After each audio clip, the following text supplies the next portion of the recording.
Partout au Québec, vous écoutez l'émission radio consacrée à la chasse, à la pêche et au plein air, Rendez-vous nature.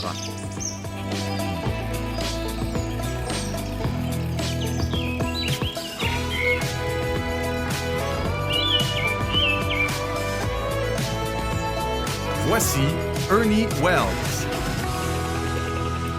Allô tout le monde, c'est Ernie Wells qui vous parle. Merci d'être fidèle à notre rendez-vous de la semaine, Rendez-vous nature. C'est fou comme le braconnage est en hausse cette année. J'en reviens pas. C'est une opération après l'autre. On se souvient de Pointe-Mire qui a mobilisé 70 agents de protection de la faune les 18, 19 et 20 octobre. Ça se passait en Gaspésie. Récemment, du 18 au 24 octobre, il y a eu l'opération Vitalité dans les zones 3, 4 et 7. Ça, c'est dans Chaudière-Appalaches. 115 infractions, 200 000 $ d'amende. Sans oublier non plus le braconnage de nuit d'un jeune orignal en voiture. Tout le monde a vu ça sur vidéo. L'animal était poursuivi par un véhicule automobile dans lequel un individu a fait feu sur le gibier qui courait devant lui et il l'a abattu, évidemment. Donc, 4 individus ont été interceptés dans la baie des Chaleurs. Ils ont été interrogés, des accusations seraient à venir et leur dossier est maintenant sous le bureau de la DPCP, donc la direction des poursuites criminelles et pénales. Donc, on attend qu'est-ce qui va se passer. Mais c'est pas fini. Entre le 3 octobre et le 23 novembre, 50 agents de protection de la faune ont été mobilisés à différents moments pour surveiller des individus, documenter des dossiers d'enquête. L'opération Langiro s'est déroulée dans la réserve faunique de Matane. 300 chasseurs ont été rencontrés, 45 infractions constatées, 41 chefs d'accusation sont projetés, les enquêtes se poursuivent, 2 orignaux saisis. C'est incroyable. Je reviendrai avec le commandant Marois la semaine prochaine pour essayer de voir qu'est-ce qui fait les braconniers, entre guillemets, ou les chasseurs bracos, entre guillemets, sont aussi actifs au cours de la dernière saison. Et ça se continue, alors donc on peut dire que c'est pas fini. Pour qui se demande ce que signifie l'opération Langiro, le commandant Marois est très original dans ses noms d'opération. C'est tout simplement le mot orignal, mais écrit à l'envers. Et cette semaine, à Rendez-vous nature, notre tradition oblige, la CEPAC donne le coup d'envoi à la prochaine saison de la chasse de l'orignal des réserves et du cerf de CEPAC-Anticosti et, attention, du cerf de Rimouski. Avec le lancement des tirages, le porte-parole de la CEPAC, Simon Boivin, aura tous les détails. Notre chroniqueur plein air, Alexis Nantel, dit Alexis le randonneur, à TVA Sport, nous invite durant les fêtes, entre 2 bouchées de tourtière et de ragoût, à profiter de cette période pour aller prendre l'air en famille. Pour lancer Rendez-vous nature cette semaine, je n'ai jamais parlé de la régression chez le cerf. C'est un phénomène naturel qui est aussi appelé la sénescence, qui est le processus de tout être vivant comme chez l'humain, soit le ralentissement de l'activité vitale chez les individus âgés. Je n'ai jamais parlé de ce phénomène parce que je n'ai jamais été mis vraiment au-devant de cette évidence de la nature. Jusqu'à ce qu'un guide sur l'île d'Anticosti me fasse parvenir tout récemment la photo d'un chasseur qui avait récolté un cerf en régression. Donc, ça a piqué ma curiosité et pour en savoir plus sur ce phénomène, j'en parle avec la biologiste en gestion des espèces et des habitats terrestres, Sonia de Bellefeuille, au ministère québécois responsable de la faune. Sonia de Bellefeuille, j'aime bien dire votre nom, hein, c'est un nom qui est très joli et qui sonne très bien. J'aime bien ça pour une émission comme Rendez-vous nature de parler de Bellefeuille. Et, ça tombe bien. Oui, mais ça, c'est une autre histoire. Mais quand je parle de la régression chez le cerf, qu'est-ce que c'est? En fait, il n'y a pas de phénomène de régression chez le cerf, du moins pas en milieu naturel qu'on peut observer. Oui, effectivement, si on était dans un milieu contrôlé, là, par exemple un zoo, où est-ce qu'on aurait des cerfs là, qui ont toujours de la nourriture en abondance, puis que leur santé est toujours très bonne, on pourrait voir que les cerfs mâles, là, si on s'attarde au panache, ils vont avoir un panache qui va grossir avec l'âge jusqu'à temps qu'ils atteignent la force de l'âge. Chez un cerf, c'est à peu près à 5 ans et demi jusqu'à 7 ans et demi. Ça, c'est la période où ils vont avoir probablement le plus gros panache qu'ils peuvent avoir. Okay. Ensuite, ça va dépendre de la condition corporelle de l'individu. Donc, en milieu contrôlé, si la condition corporelle de l'individu est encore très bonne, son panache pourrait rester très, très gros encore longtemps. Mais ensuite, si l'individu devient beaucoup plus vieux puis que sa condition corporelle, malgré tout, se détériore, là, le panache pourrait diminuer. Mais ça, c'est un phénomène qu'on ne peut pas voir en milieu naturel, en tout cas pas de phénomène généralisé parce qu'il y a beaucoup d'autres facteurs qui vont affecter la condition corporelle. Je peux vous en parler des facteurs qui influencent, si vous voulez, la taille du panache en nature, autre que l'âge, évidemment. Pour avoir un gros panache, il faut que le cerf ait une très bonne nutrition, donc qu'il y ait une alimentation riche en protéines, en minéraux. Ça, c'est très important. Fait que ça, la qualité de la nourriture, ça va être influencé par l'habitat. Est-ce que l'habitat est bon? Est-ce qu'il y a des conditions climatiques, par exemple, qui peuvent avoir détérioré, même si l'habitat, généralement, apporte de la nourriture de qualité? Il peut y avoir des sécheresses pendant la période de croissance du panache qui font que la nourriture n'est pas de si bonne qualité, puis qui vont affecter la croissance. Les conditions climatiques aussi, pendant l'hiver, si ça affecte la condition corporelle du cerf, ça peut avoir un effet aussi pendant le rut. C'est une période très exigeante là, pour les mâles. Donc, ils peuvent s'épuiser, ils peuvent être stressés, ils peuvent même subir des blessures. Puis là, on a aussi toutes les maladies possibles là, qui peuvent faire que l'animal arrive à l'hiver ou au printemps avant la croissance du panache. Puis, la nature est bien faite. La nature, elle va mettre l'énergie sur les fonctions vitales, comme vous l'avez dit en introduction d'abord, pour assurer la survie de l'individu. Puis ensuite, s'il reste de l'énergie, elle va pouvoir le mettre sur des fonctions reproductives, comme le panache. Mais c'est pas nécessairement l'âge du chevreuil, son âge avancé qui en fait un vieux chevreuil, parce qu'un chevreuil, comme vous dites, de 5 ans et demi, 6 ans, s'il vit dans des conditions où l'habitat est moins favorable, où il y a moins de nourriture, où les conditions hivernales sont très difficiles, tout ça peut affecter la survie de l'animal, puis donc le faire vieillir prématurément peut-être aussi. Bien, c'est sûr que la condition corporelle va être influencée. Par exemple, le cerf, le guide d'Anticosti vous a parlé. Peut-être que c'était l'âge, peut-être qu'il était vraiment très vieux puis que sa condition physique était pas bonne en raison de l'âge. Mais peut-être que ce cerf-là a eu un très gros panache l'année d'avant, puis peut-être qu'il va avoir, s'il n'avait pas été abattu à la chasse, peut-être qu'il aurait eu un très gros panache l'année d'après. On ne sait pas. Pour savoir la raison pour laquelle il y avait un petit panache, il aurait fallu connaître sa vie dans l'année qui précède.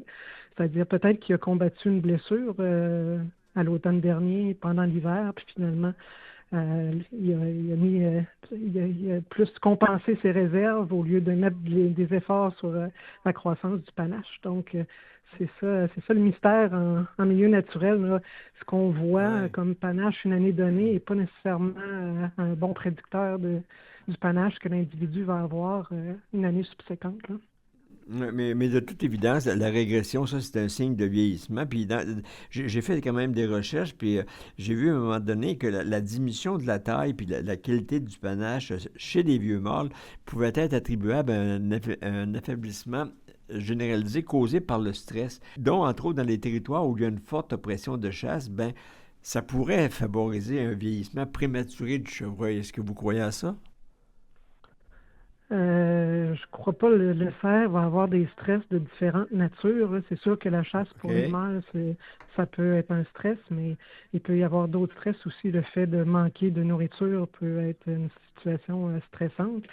Ou avoir une sécheresse l'été, puis justement avoir de la difficulté à combler ses besoins énergétiques, ça peut être stressant. Donc, le stress, c'est certain que ça affecte la condition corporelle, mais c'est ça, c'est pas seulement ça, là, c'est pas seulement dû à l'âge. Là. Donc, un jeune cerf pourrait avoir un panache beaucoup plus petit que ce qui devrait avoir à un âge donné, justement parce que lui aussi subit du stress ou a une blessure ou une maladie, ou même la condition à la naissance peut influencer. On peut remonter aussi loin que ça. Un jeune mâle d'1 an et demi, là, s'il est né tard ou si la femelle a eu des conditions difficiles pendant la gestation ou au moment de la mise bas, puis qu'elle n'a pas pu lui donner une nourriture de qualité là, pendant l'allaitement. Par exemple, une femelle qui a eu des triplets, ça se peut que l'individu ait moins de ressources qu'un qui a seulement un jumeau. Ben, ça va affecter la condition corporelle, puis ça peut se répercuter pendant 2 ans. Alors, il peut atteindre son panache maximal peut-être seulement dans 2 ans, contrairement à un cerf qui aurait eu des meilleures conditions là, à la naissance. Mais on me disait, puis là, vous corrigerez ce que je vais vous dire, c'est qu'on me disait que il y a des panaches, il y a des cerfs qui ont des panaches énormes, puis, mettons, un beau gros 8 pointes, comme on dit, là, mais durant toute sa capacité de longévité, durant toute sa durée, il va toujours avoir un panache de 8 pointes. Est-ce que c'est possible, ça? Ben, c'est possible si ces conditions sont bonnes puis s'ils sont constantes pendant toute sa vie. Mais si vous prenez cet individu-là puis vous le mettez dans des conditions difficiles avec de la nourriture de mauvaise qualité pendant une année, c'est possible que cette année-là, il ne soit pas capable d'avoir un panache aussi élaboré puis aussi gros que quand vous l'avez vu l'année d'avant.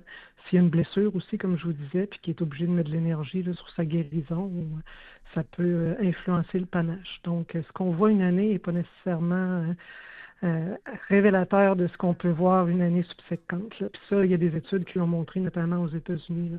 Donc, des cerfs qui étaient plus vieux, là, 4 ans et demi et plus, ils les ont suivis pendant 2 ans consécutifs. Il y a des cerfs que leur panache augmentait de taille, il y en a d'autres qui diminuaient. Ça dépend vraiment, c'est très variable d'un individu à l'autre. OK, donc, comme je vous disais, il se peut qu'un cerf rendu à maturité, qui porte une couronne de 8 pointes, ben, qu'il la conserve jusqu'à temps qu'il commence à régresser. Ben, c'est ça. L'âge est souvent signe de petits bobos qui arrivent et Oui, une moins bonne condition physique. Donc, oui, ça peut se répercuter, mais ça dépend des individus. Il y en a qui vont réussir à conserver un gros panache parce que leur condition physique le permet. D'autres vont avoir eu la vie peut-être un peu plus difficile, puis l'âge va avoir peut-être plus d'impact. Mais comme je vous dis, il n'y a pas de règle générale là, en nature qui peuvent nous dire là, est-ce que le panache est dû à l'âge ou pas.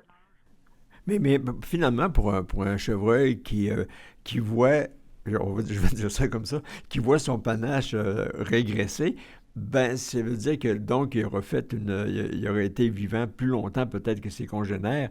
Donc, on peut dire à ce moment-là que c'était quand on voit parfois des chasseurs récolter un gros buck, ah mon Dieu, lui, il était dur à chasser, il circulait uniquement la nuit, donc c'était un cerf qui était brillant à ce moment-là, il était plus brillant que les autres. Mais quel pourrait être là, dans les mêmes conditions, dans des territoires de chasse là, d'un cerf intelligent, si je peux dire, quelle pourrait être sa durée de vie, sa période de longévité pour atteindre quel âge? C'est sûr que les cerfs mâles qui expérimentent plusieurs saisons de chasse deviennent plus rusés. Ils connaissent aussi très bien les habitudes des chasseurs sur un secteur. Là. Ils vont connaître très bien leur domaine vital, puis ils vont être capables de déjouer des chasseurs là, qui ont peut-être des habitudes bien ancrées. Donc, c'est ça, donc c'est plus difficile à chasser ces individus-là. Aussi, avec OK. l'âge, ben, le taux de mortalité naturelle fait qu'ils deviennent de moins en moins nombreux dans la population, évidemment, étant donné que Ouais, l'âge avance, puis qu'ils sont beaucoup chassés. Là. La chasse ouais. étant axée beaucoup sur les mâles. Mais c'est ça. Donc, j'essaie de me souvenir de ce que je voulais vous dire par rapport à ça.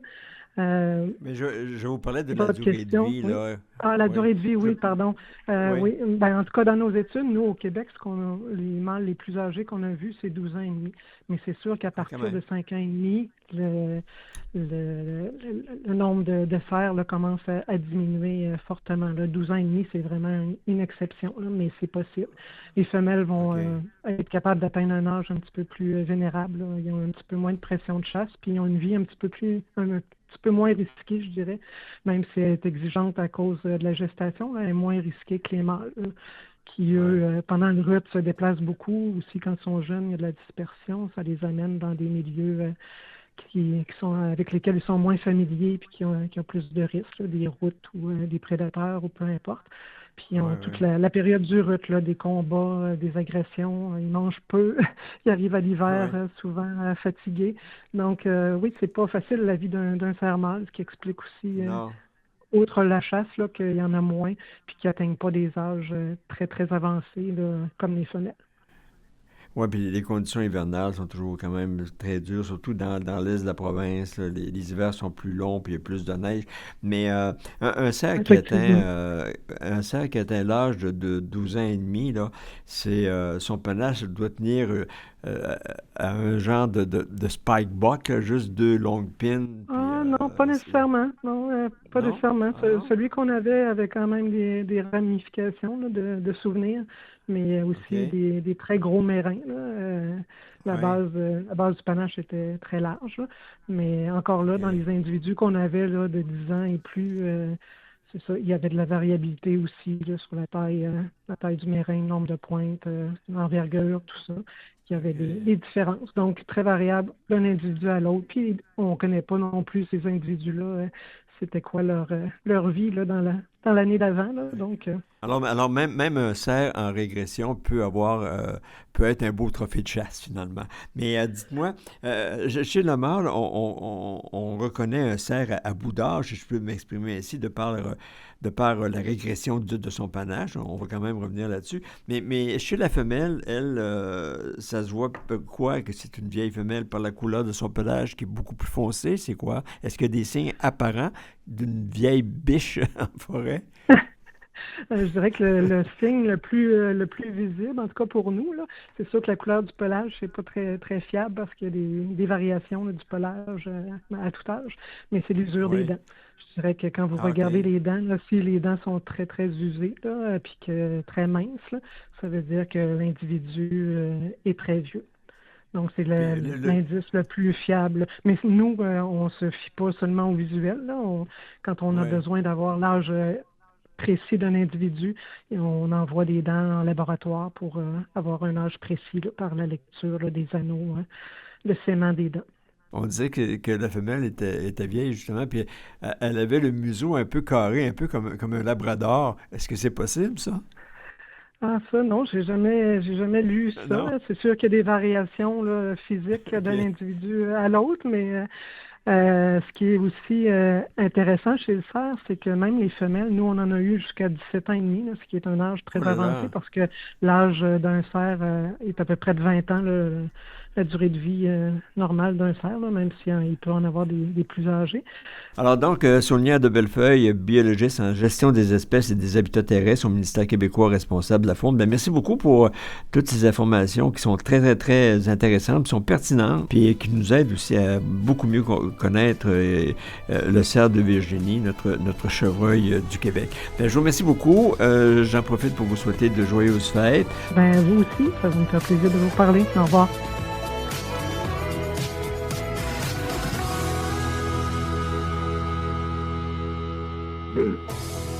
Suivez toute l'actualité dans le monde de la chasse, de la pêche et du plein air sur le web grâce à Rendez-vous Nature. Tous les jours, soyez informés des principales nouvelles au Québec au rendez-vous-nature.ca. Reportages, entrevues, conseils de professionnels, vous connaîtrez tout de la chasse, de la pêche et du plein air à la radio et sur le web.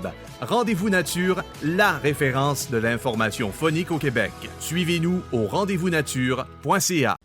Les tirages au sort de la CEPAC sont débutés. De vastes territoires exclusifs, du gibier à profusion et une large sélection d'hébergements et de forfaits possibles. Pas de doute, les meilleures destinations de chasse du Québec se trouvent dans les réserves fauniques et à CEPAC Anticosti. Du 1er décembre au 15 janvier, inscrivez-vous au tirage au sort de la CEPAC via le cepac.com ou au 1-800-665-6527. Chasseurs, procurez-vous le Buck Thorax, l'écarteur de cage thoracique pour animaux sauvages. Ce bâton télescopique 100% en acier inoxydable alimentaire favorise le refroidissement et la préservation de la venaison en toute sécurité. Ne commettez pas l'erreur de la contaminer avec une branche d'arbre. Conçu à Rimouski, fabriqué au Québec, écologique, facile à nettoyer, résistant et compact. Disponible chez tous les bons marchands. Détails au www.buck-thorax.com. L'essayer, c'est l'adopter.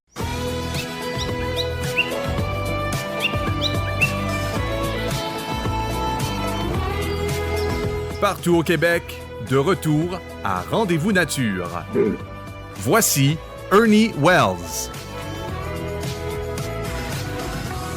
Le retour au rendez-vous nature, c'est comme une tradition du temps des fêtes, à chaque année, à peu près à la même date, alors que plusieurs chasseurs n'ont peut-être même pas encore eu l'occasion de déguster la venaison de leur grand gibier de 2025, que c'est déjà le temps de penser à celle de 2026. Et c'est toujours la CEPAC qui donne le coup d'envoi de la prochaine saison de la grosse chasse, comme on dit, avec le lancement des tirages au sort des forfaits pour l'orignal des réserves et des serres, notamment sur l'île d'Anticosti. Mais attention, sur aussi et dans la réserve Rimouski. J'en parlais avec Simon Boivin, qui est le porte-parole de la CEPAC. Et toujours la CEPAC, bien, les chasseurs doivent déjà prévoir actuellement leur excursion de chasse 2026. Donc, c'est maintenant qu'on pense à tout ça. C'est maintenant qu'on y pense, parce que la préparation fait partie du plaisir aussi. Hein? La préparation fait partie de l'instant présent. Donc, c'est la période des tirages au sort présentement, du 1er décembre au 15 janvier. On a quand même une période intéressante d'un mois et demi là, qui laisse quand même le temps aux gens d'en discuter autour du filet ou du rôti de gibier qui sera cuisiné pendant les fêtes avec leur famille, leurs amis, pour décider un peu vers où ils voudraient s'orienter cette année.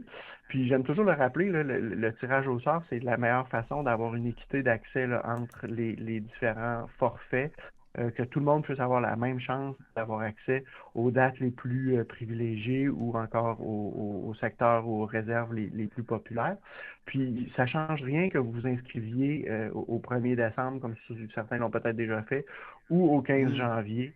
Même si vous êtes le dernier à vous inscrire, c'est la même chance que vous avez d'accéder au tirage. En fait, vous allez avoir la même chance que n'importe qui va s'être inscrit avant là, de sortir en tête de liste. Là. Oui, mais j'imagine que la CEPAC, dans son grand désir de se rapprocher des chasseurs, avait imaginé donc peut-être cette période là, d'inscription qui débute le 1er décembre jusqu'au 15 janvier pour justement profiter des rencontres de famille, des rencontres entre les amateurs de chasse d'un même groupe pour pouvoir élaborer et choisir leur destination. Parce que ça c'est important. On parle de tirage, mais il y a aussi un choix à faire parce que là, il y a quand même 13 réserves fauniques qui offrent des séjours ou des forfaits de chasse de l'orignal. Puis là, il faut choisir. Mais là, chaque chasseur a le droit à une seule inscription par réserve, mais il peut y avoir aussi plusieurs inscriptions des autres membres du groupe pour la même réserve. Oui, tout à fait. Puis plusieurs choses. Non seulement c'est intéressant de parler pendant le temps des fêtes avec ses proches ou son groupe, des endroits vers où on peut vouloir aller, mais c'est aussi intéressant de le savoir à l'avance où on va aller parce que plusieurs aiment bien venir préparer le terrain, étudier les cartes, donc avoir du temps pour faire toutes ces étapes-là. Peut-être aussi rappeler là, que le tirage se fait, les inscriptions se terminent autour du 15, le tirage se fait dans les jours suivants. Les gens peuvent s'attendre à avoir un courriel qui leur dit s'ils sont gagnants ou s'ils sont sur la liste d'attente ou s'ils sont non gagnants autour du 20 janvier. Le 20 janvier, les gens devraient recevoir un courriel.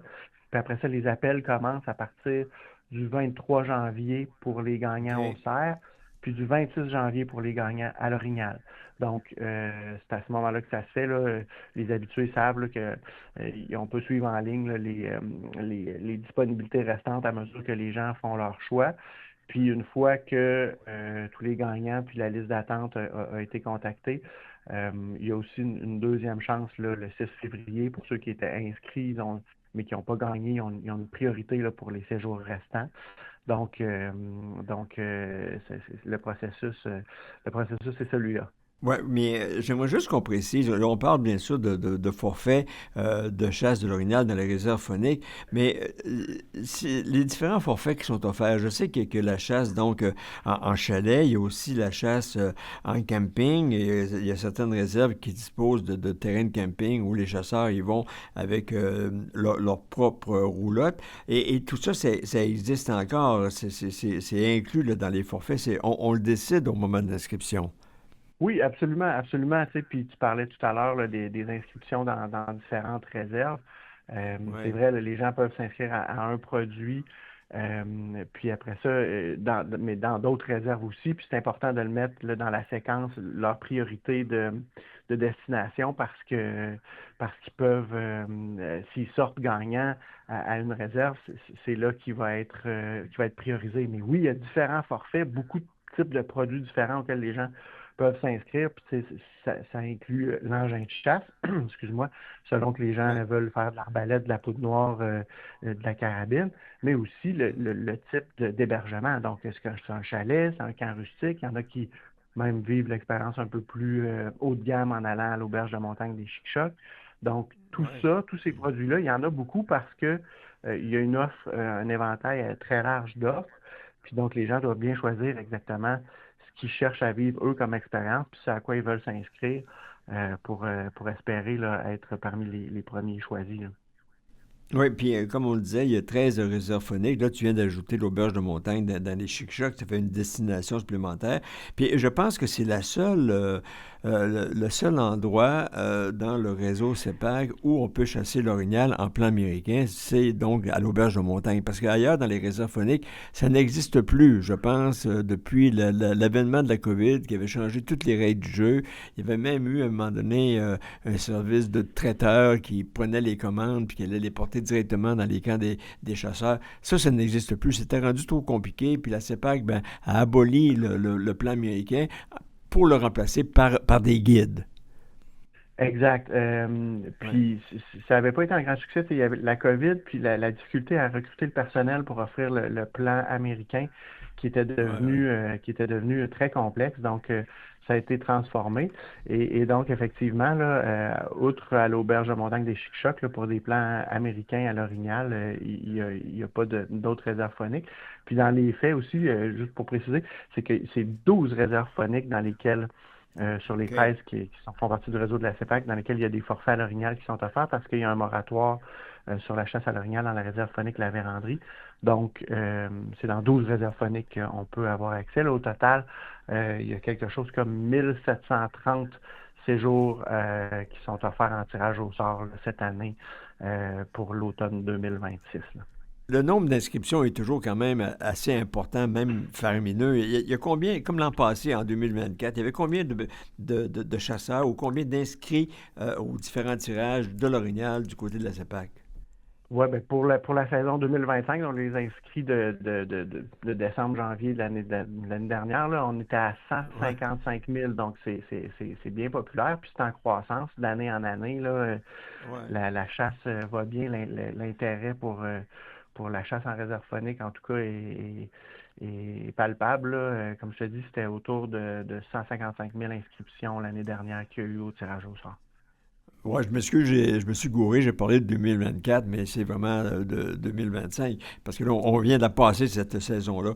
Mais on Ouais. s'inscrit d'abord dans les réserves phoniques de la CEPAC pour la qualité de chasse, pour aussi le territoire de chasse qui est quand même très grand pour chaque groupe de chasse, puis aussi, il y a une foule d'avantages là, qui vient avec ça, là, puis tu pourrais peut-être en énumérer quelques-uns, là. Oui, ben les gens viennent en réserve phonique beaucoup justement pour le fait qu'ils ont accès à un territoire exclusif là, qui est grand, en moyenne à 65 km². Et les outils gratuits auxquels ils ont accès dans le cadre de leur séjour de chasse. Dans un premier temps, il y a tout ce qu'on peut trouver de statistiques et de cartes sur le site de la CEPAC qui aident à bien préparer son voyage, mais aussi sur place, on a des outils de géolocalisation là, à travers des cartes de secteurs de chasse euh, comme qu'on peut télécharger sur l'application Avenza, qui permettent aux Oui, oui, chasseurs oui. d'explorer là, leur secteur de chasse au complet sans avoir de crainte de pouvoir se perdre parce qu'ils ont accès à leur géolocalisation en tout temps, même s'il n'y a pas de réseau cellulaire. Mais il y a aussi sur place l'accès à des chambres froides, justement pour éviter que la venaison se gâte, mais aussi des treuils, des traîneaux pour sortir le gibier, des palans, puis aussi l'accès, tout ça c'est gratuit, puis l'accès aussi à des services de chiens de sang qui, bon an, Ah mal oui. an, là, permettent de récupérer une quantité considérable de gibier, éviter que ça se perde. Donc, c'est toutes sortes, c'est une combinaison d'avantages comme ceux-là. Puis je tiens toujours à le souligner, là, les gardiens de territoire sur place ils ont des trucs, sont toujours sur la coche, comme on dit. Donc, ça fait partie des raisons pour lesquelles il y a beaucoup de gens, tu sais, puis on le voit dans la popularité des tirages au sort, beaucoup de gens qui choisissent de tenter leur chance pour venir en réserve phonique parce que l'expérience en vaut la peine, là. Ah, j'imagine, parce que c'est pas pour rien qu'il y a 155 000 inscriptions à chaque année dans les réserves phoniques. Mais il y a aussi la chasse avec CEPAC Anticosti, où là, c'est les tirages au sort pour la chasse en chalet, puis aussi, je pense, en chalet rustique. Il y a deux types de forfaits. Exact. Puis, tu sais, on sait que CEPAC Anticosti, c'est une pourvoirie, donc la pratique du rebooking est assez généralisée là-bas, mais il y a quand même plus que 85 séjours là, qui sont gardés pour que les gens puissent avoir accès aussi à l'expérience d'Anticosti, qui sont gardés en tirage au sort. Puis là, effectivement, là, vous avez accès là, à du tirage au sort et des séjours soit en chalet ou en camp rustique. La différence, c'est que un camp rustique n'a pas d'eau courante versus le chalet où on a effectivement là, de l'eau courante dans l'hébergement. Oui, mais je voyais aussi, ça m'est passé comme un flash, je pense que cette année, que les gagnants des tirages au sort pour les chalets rustiques et ordinaires, chalets qu'on connaît là, du côté de CEPAC Anticosti, ben, le VTT est fourni cette année. Est-ce que je me trompe? Oui, le VTT est inclus dans le forfait cette année. C'est-à-dire que l'immense majorité des gens prenaient une fois sur place un VTT quand ils avaient accès à ces forfaits-là. Donc là, ça évite un peu d'avoir à s'ajouter, à remettre la main dans sa poche une fois sur place pour se louer un VTT en plus quand on en veut un. Donc là, il est inclus. Oui. Évidemment, le prix du forfait est ajusté en conséquence, mais c'est clair que ça permet d'avoir encore là, avec le VTT, un meilleur accès au territoire. Donc les gens peuvent se rendre un peu partout avec l'appareil, puis explorer leur secteur. Puis ça évite aussi que quand on récolte, que la venaison se gâte, parce que là, on a accès à un véhicule qui permet de la sortir rapidement. Donc ça a été juste une bonne idée là, de l'inclure dans le forfait cette année pour que tout le monde ait accès aux meilleurs outils pour vivre l'expérience la plus intéressante possible. Oui, absolument. Puis là, on s'entend que c'est un VTT par chalet et non pas deux VTT, parce que normalement, c'est 4 chasseurs par chalet, là. Oui, là, c'est parce que tu as un VTT, mais en plus, tu as le camion. Donc là, on peut se séparer en groupe de 2, puis se répartir sur le territoire, là. Ah, c'est vraiment génial. Mais je pense que cette année, là, l'exception faite de cette nouveauté-là, puis je pense qu'il est majeure pour les chasseurs qui vont se rendre sur Anticosti, en chalet et en camp rustique, c'est la grande nouveauté, c'est la réouverture de la chasse du chevreuil dans la réserve phonique de Rimouski, où la chasse était interdite depuis les 10 dernières années. Et normalement, donc, si on rouvre la chasse, c'est parce qu'il y a indice de succès et que le chevreuil a repris du poil de la bête, comme on dit. Ah oui, exactement. Puis on a eu des observations qui nous ont été notées. Tu as raison de le dire, ça faisait 10 ans qu'il n'y avait pas de forfait au chevreuil dans Rimouski. Et là, cette année, on a fait la demande, obtenu l'autorisation du ministère là, d'ouvrir au moins 7 forfaits au chevreuil dans Rimouski pour voir un peu le genre d'expérience qui va être vécue par les gens, puis le taux de succès des chasseurs qui vont venir. Mais effectivement, là, c'est le retour des forfaits au chevreuil pour lesquels on peut s'inscrire au tirage au sort dans la réserve phonique de Rimouski. On espère que l'expérience va être intéressante, là. On y va avec ça cette année, puis on va voir un peu le genre de réaction puis de commentaires qu'on va avoir des gens qui vont aller sur le territoire. C'est le retour à la chasse au chevreuil à Rimouski, là. Je dis toujours, d'après mes informateurs généralement bien informés, là, parce que je me prépare toujours, bien sûr. Je confirme que tes informateurs sont généralement bien informés. Oui, c'est ça. Moi, on me disait, regarde, on va l'essayer, puis on va l'essayer dans des zones qui sont ciblées. Alors, c'est pas à la grandeur du territoire, donc c'est dans des zones où on a constaté qu'il y avait le plus de gibier chevreuil.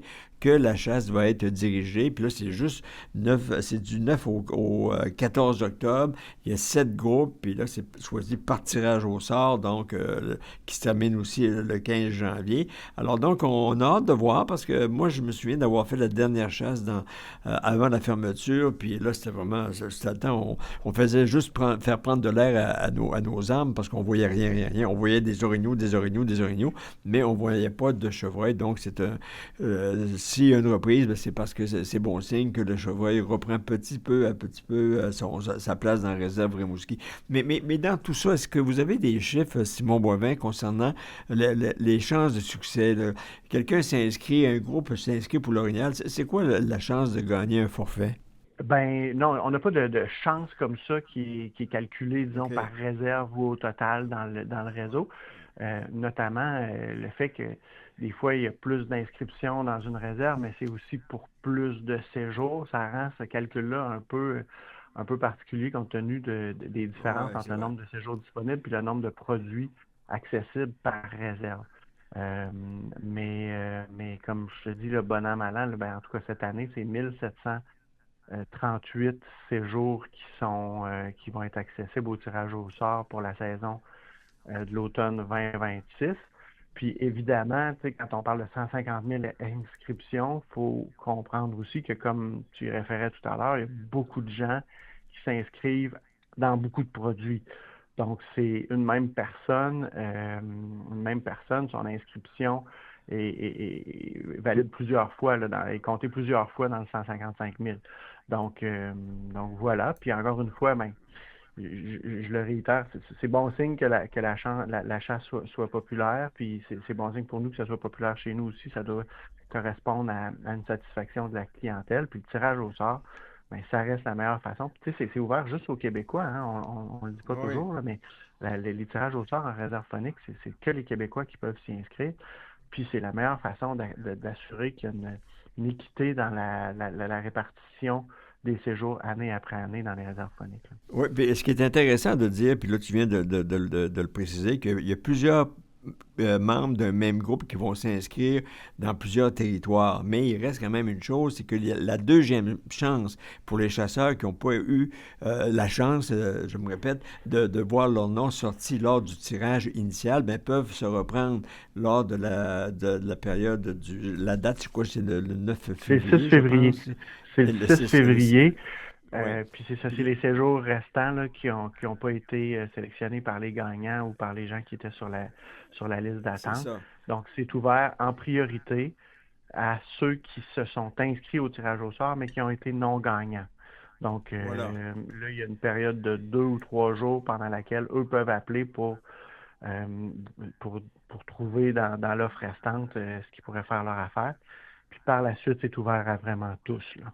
Oui, c'est ça. Puis là, ce que je disais, qu'il y avait plusieurs groupes, plusieurs chasseurs d'un même groupe qui s'inscrivaient dans plusieurs réserves. En bout de ligne, ils vont en choisir seulement qu'une.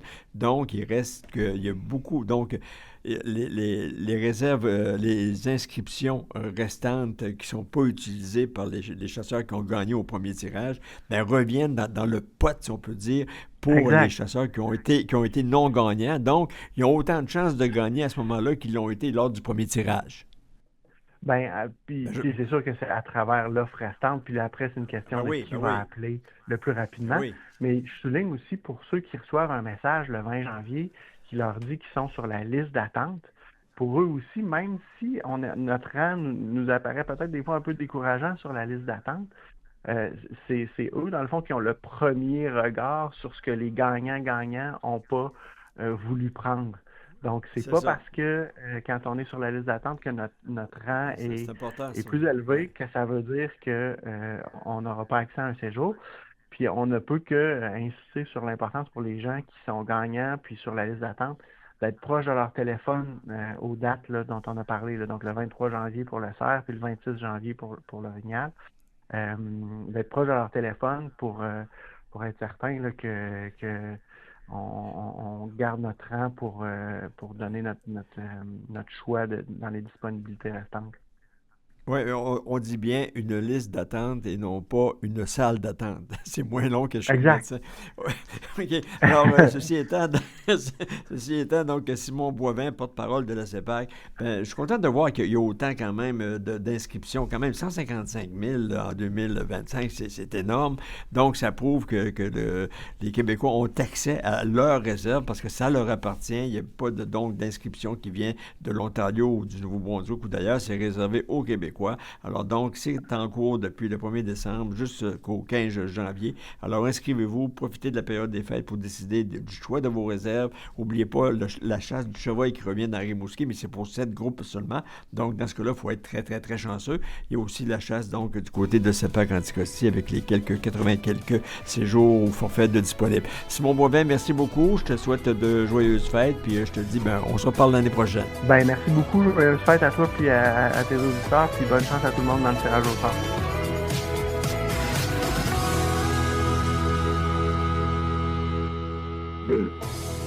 Suivez toute l'actualité dans le monde de la chasse, de la pêche et du plein air sur le web grâce à Rendez-vous Nature. Tous les jours, soyez informés des principales nouvelles au Québec au rendez-vous-nature.ca. Reportages, entrevues, conseils de professionnels, vous connaîtrez tout de la chasse, de la pêche et du plein air à la radio et sur le web. Rendez-vous Nature, la référence de l'information phonique au Québec. Suivez-nous au rendez-vous-nature.ca. Les tirages au sort de la CEPAC sont débutés. De vastes territoires exclusifs, du gibier à profusion et une large sélection d'hébergements et de forfaits possibles. Pas de doute, les meilleures destinations de chasse du Québec se trouvent dans les réserves fauniques et à CEPAC Anticosti. Du 1er décembre au 15 janvier, inscrivez-vous au tirage au sort de la CEPAC via le cepac.com ou au 1-800-665-6527. Chasseurs, procurez-vous le Buck Thorax, l'écarteur de cage thoracique pour animaux sauvages. Ce bâton télescopique 100% en acier inoxydable alimentaire favorise le refroidissement et la préservation de la venaison en toute sécurité. Ne commettez pas l'erreur de la contaminer avec une branche d'arbre. Conçu à Rimouski, fabriqué au Québec, écologique, facile à nettoyer, résistant et compact. Disponible chez tous les bons marchands. Détails au www.buck-thorax.com. L'essayer, c'est l'adopter.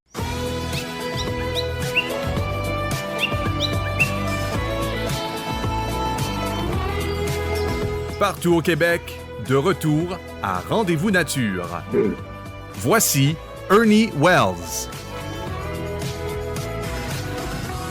De retour à Rendez-vous Nature, je poursuis l'émission avec notre chroniqueur plein air Alexis Nantel, qu'on connaît tous et toutes sous le nom d'Alexis le Randonneur, de par le nom de sa série télévisée à RDS. Les fêtes approchent avec leur lot de beaux moments, de bonne bouffe et de visites, et aussi quand même entremêlés de petites fatigues. Mais entre deux bouchées de tourtière, on a une chance en or d'aller prendre l'air en famille. Aujourd'hui, Alexis, tu nous proposes un angle tout simple, bienveillant, comment bouger ensemble, petits, grands et aînés, sans dépenser une scène. Oui, parce que s'offrir du temps dehors, c'est peut-être le plus beau cadeau qu'on peut se faire. Et là, je me suis dit, comment faire différent des chroniques habituelles dans lesquelles on parle de sport, de performance, d'équipement. Et là, je voulais, comme tu l'as dit, faire simple et inviter le monde à prendre une bouffée d'air. Oui, mais ça fait du bien prendre une bonne marche. Puis même l'hiver, avec le foie, bien habillé, là, c'est réconfortant quand même. Exactement, puis c'est là où je m'en vais, c'est pas compliqué. Je me suis imaginé des variantes avec l'idée d'aller prendre une marche avec nos familles pendant les fêtes. Et là, je me plais à appeler ça, c'est le cadeau du temps dehors. Puis avant même de parler d'activité, juste le fait de décider ensemble, bon, là, on sort 20 minutes après le souper, je pense que ça change tout. On n'a pas besoin d'être sportif, on n'a pas besoin d'aller loin. La marche, c'est accessible à tout le monde. Et là, je débute avec la marche de Noël, je dirais version classique. Tu sais, il y a beaucoup de familles qui adoptent maintenant la marche du 24 ou du 25 décembre. On le voit, là, c'est un peu plus populaire. En tout cas, les médias sociaux font que peut-être ce l'est davantage, mais ça reste très terre à terre. Là. Tu sais, on va faire le tour du bloc, on va voir la rivière qui est pas loin, on se rend au parc. L'avantage, c'est que c'est calme. C'est sécuritaire pour les enfants, pour les aînés, puis ça fait respirer tout le monde. Des fois, même entre deux visites, là, des fois, on a plus qu'une fête par soir. Fait que ça permet de s'aérer entre les deux. Ta troisième proposition qui valorise la marche à l'extérieur. Oui, là, ce que j'ai fait, c'est que j'ai intégré des thématiques et celle-là, on pourrait l'appeler la marche au trésor naturel. Je trouve qu'elle est parfaite là, avec les enfants. J'ai fait ça avec les miens quand ils étaient plus jeunes.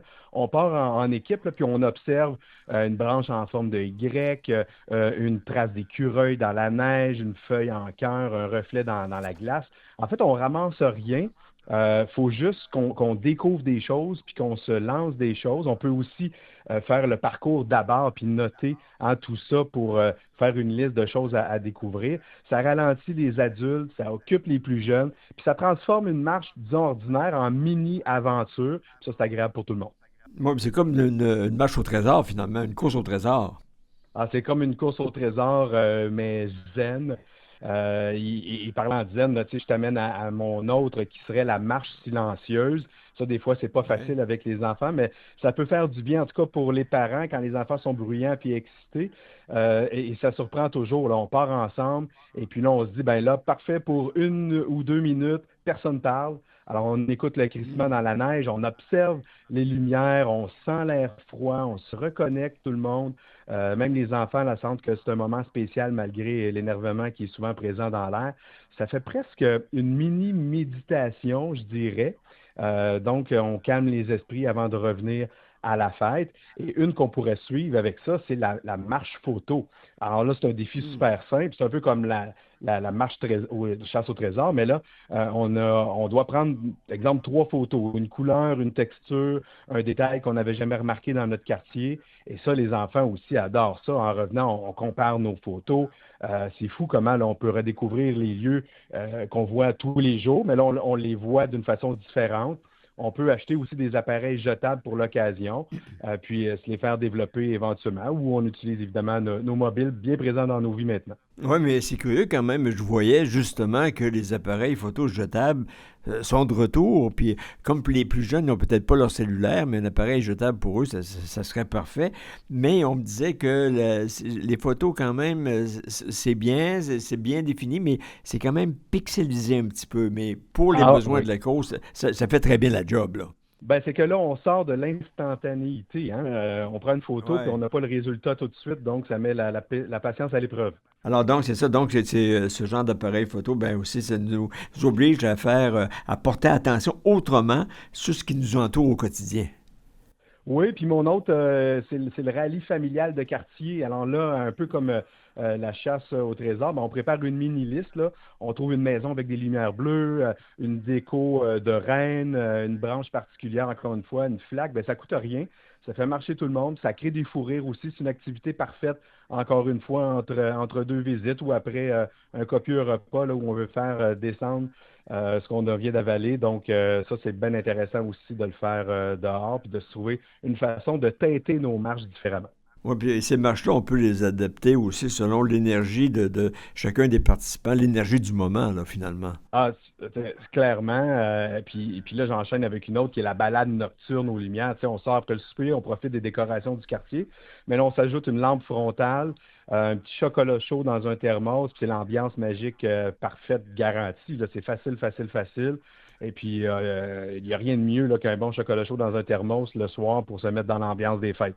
J'ai vu l'autre jour, en parlant de lampe frontale, un nouveau type de lampe qui fait penser à un genre de bandeau, là, à peu près de 1/2 pouce ou 3/4 de pouce de hauteur qu'on met bien sûr autour de la tête. Puis l'angle d'éclairage part, disons, du côté gauche de l'œil jusqu'au côté droit, puis ça éclaire quasiment à 360 degrés. Est-ce que tu as vu ce nouvel appareil? J'ai pas expérimenté, mais je l'ai vu. J'ai bien hâte de voir ce que ça va donner dans la réalité. Il y a toutes sortes d'innovations technologiques sur les équipements de plein air. Puis ça, c'est une des dernières nouveautés, là, mais bientôt, je vous reviendrai peut-être avec ça. Oui, je pense que c'est un produit québécois en plus. Alors donc, c'est à suivre. Mais il reste que dans tout ça, ben là, tu as quand même des variantes aussi, d'autres variantes de marche, là, après tout ce qu'on vient de nommer, la marche en photo, la chasse au trésor. Ben oui. Il y en a énormément, tu sais, puis l'idée, c'est de se les inventer. J'aurais pu en inventer encore un paquet sans grande distinction. Il s'agit de mettre votre couleur, puis d'en faire ce qu'on souhaite en créant des moments magiques. Je peux par contre t'ajouter 2 activités que tu as sans doute déjà pratiquées, Ernie, dans le passé, pareil pour moi, qui sont toujours agréables quand la météo nous donne évidemment ce qu'il faut. Je te parle des glissades, je dirais les glissades à l'ancienne, là, pas besoin d'une grosse montagne, mais tu sais, une petite butte au parc, un crazy carpet à 10$. Ou même un morceau de carton, puis hop, là, on est parti les rires, vous allez voir, ça part tout seul. Les parents retrouvent leur cœur d'enfant. Puis ça, c'est un cadeau en soi que, tu sais, quand on parle des enfants, là, avec le sourire fendu jusqu'aux oreilles, mais qui regardent aussi leurs parents s'amuser, je pense que ça n'a pas de prix, puis ça marque les esprits. Oui, absolument. Puis là, tu me rappelles encore autre chose. C'est que quand j'étais plus jeune, près de chez moi, il y avait le couvent des Sœurs Immaculées Conception. Alors, il y avait aussi, donc, à l'extérieur, il y avait une patinoire, il y avait toutes sortes de choses, mais il y avait aussi une immense glissoire, tout en bois, là.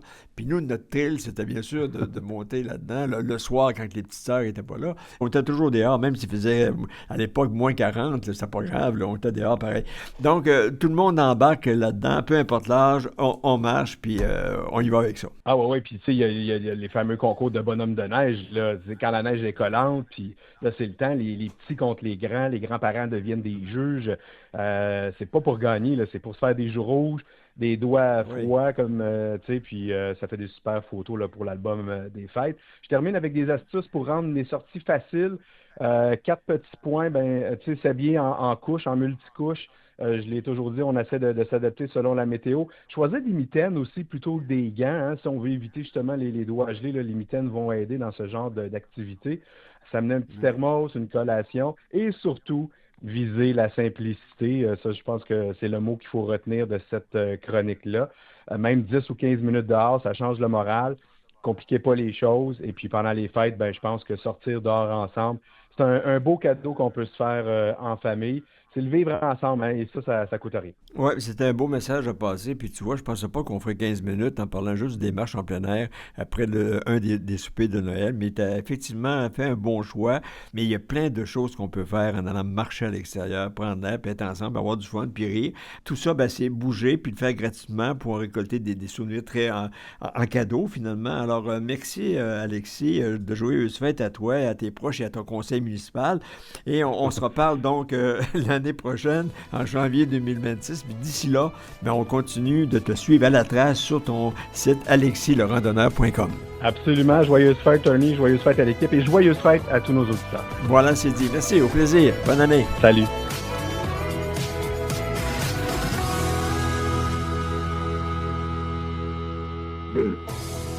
Suivez toute l'actualité dans le monde de la chasse, de la pêche et du plein air sur le web grâce à Rendez-vous Nature. Tous les jours, soyez informés des principales nouvelles au Québec au rendez-vous-nature.ca. Reportages, entrevues, conseils de professionnels, vous connaîtrez tout de la chasse, de la pêche et du plein air à la radio et sur le web. Rendez-vous Nature, la référence de l'information phonique au Québec. Suivez-nous au rendez-vous-nature.ca.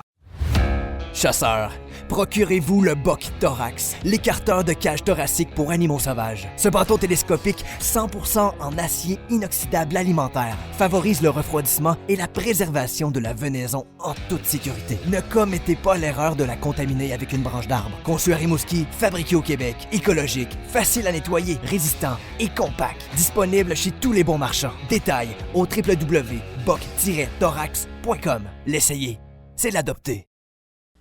Les tirages au sort de la CEPAC sont débutés. De vastes territoires exclusifs, du gibier à profusion et une large sélection d'hébergements et de forfaits possibles. Pas de doute, les meilleures destinations de chasse du Québec se trouvent dans les réserves fauniques et à CEPAC Anticosti. Du 1er décembre au 15 janvier, inscrivez-vous au tirage au sort de la CEPAC via le cepac.com ou au 1-800-665-6527.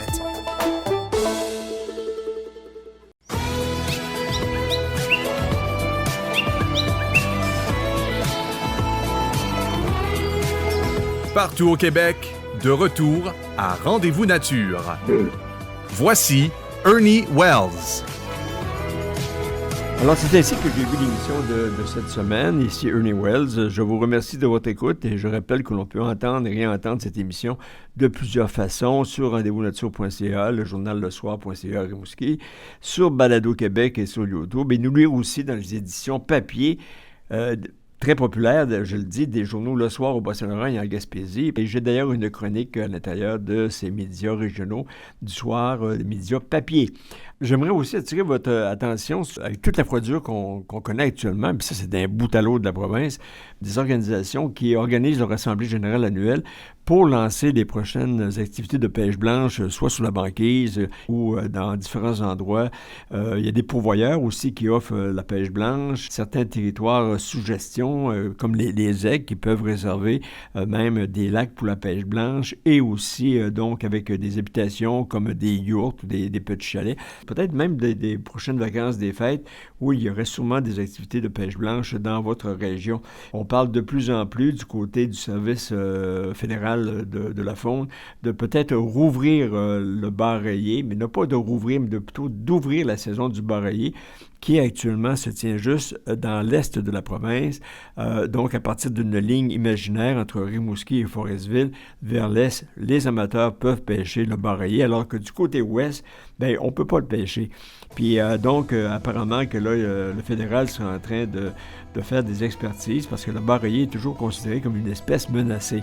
Mais le bar rayé qu'on pêche dans l'estuaire du Saint-Laurent, c'est comme un mix entre un bar rayé qui a été introduit avec le bar rayé de la rivière Miramichi, qui jette dans la baie des Chaleurs. Donc, ces deux populations de bar rayés ont comme formé une nouvelle sorte de bar. Tous les témoins, tous les pêcheurs en rivière constatent même une diminution de la truite de mer, constatent aussi une diminution peut-être des petits saumonaux. Donc, le bar rayé est en profonde évolution et il est temps que le fédéral ouvre la pêche à cette espèce qui est très prisée parce que du côté du Saguenay-Lac-Saint-Jean, les pêcheurs de ce coin-là, ben, tout ce qu'ils capturent là, durant la saison estivale, c'est du bar rayé, et ils doivent le remettre à l'eau.